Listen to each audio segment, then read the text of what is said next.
Hi mga guys, it's me again, Irish Warde, a content creator and also mom. Hi mga guys, for today's video nga po pala ay pupunta nga po pala kami talaga dyan sa pahilutan. Gawa na ito nga po talaga si Kuya Ace na ay nag-exhibition dun sa motor ni Ate Shil kanina. Ikaw ba naman kasi ay tuntungan dun sa kawalang stand? Kaya naman yan, nagkaturumba si motor, kaibahan siya. Mama na nga rin po pala kami dyan ni Baby Sherry. Gawa ng si Baby Sherry nga po talaga ay ipapahilot ko na rin po. Ito nga lang po pala kami nagpapahilot sa may hinampakan basud. Alayuan nga po pala talaga pero okay lang po. Gawa ng dito nga po talaga hiyang ang mga batang magpahilot. Naandun na nga rin po pala kami tapos ito nga po pala talaga si Baby Ace ang inunang hilutin. Gawa ng si Baby Sherry ay tulog pa. Pasensya nyo na po pala talaga ang aking voice over. Gawa ng ako nga po pala talaga ay nag-aalaga pa nitong ni Baby Sherry.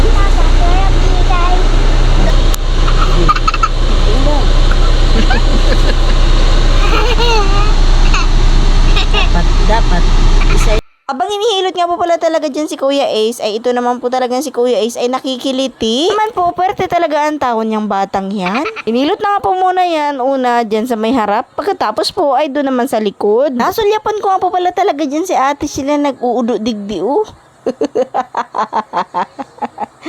Sorry.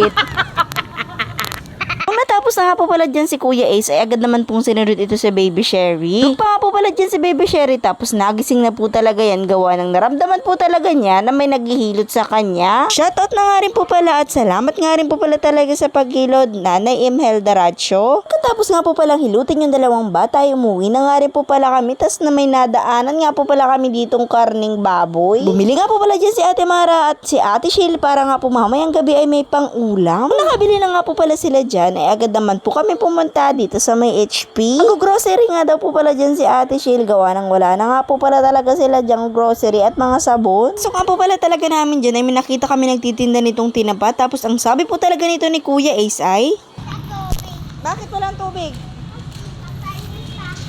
Kasi ano? Tigo?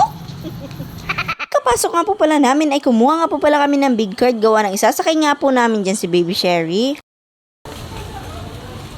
Dito kami sa HP dahil mamimili si ate ng mga grocery niya at nagsama lang kami.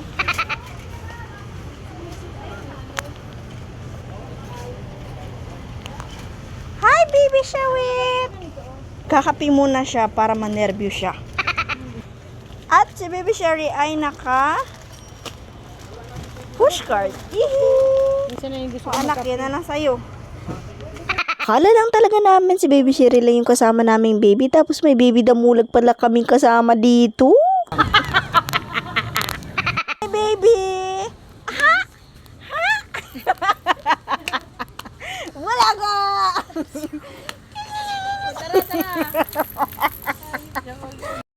Bibilin mo? Yan lang ang aking grocery. Dalawang pansit canton.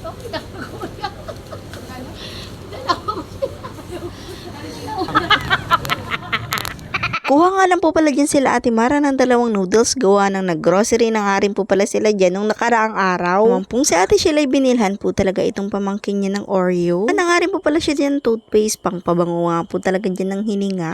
Po pala dito kay Kuya na nagsasayaw dyan sa may HP. Naghabulan nga po pala kami dyan kanina ni Ate Mara. Gawa ng nagbubulagaan nga po pala talaga kami dyan. Nga rin po pala sa mga staff at mga employee nitong HP na naglalagay ng mga products dito sa lagayan. Pagkasalubong nga po pala namin dyan kila Ate Mara at kay Kuya Ace, abay ito naman si Kuya Ace ay tuwang-tuwa gawa ng akala niya talaga ay baby pa siya.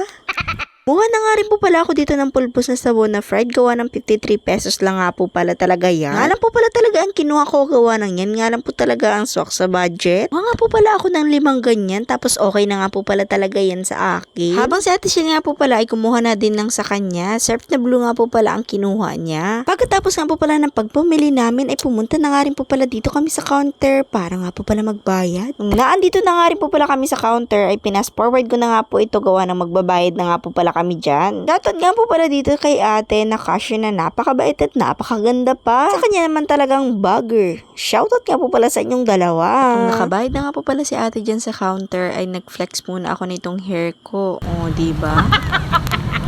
Hinihintay muna namin si Ate Shil dahil nagbibili siya ng patay na isda, sabi ni Baby Ace.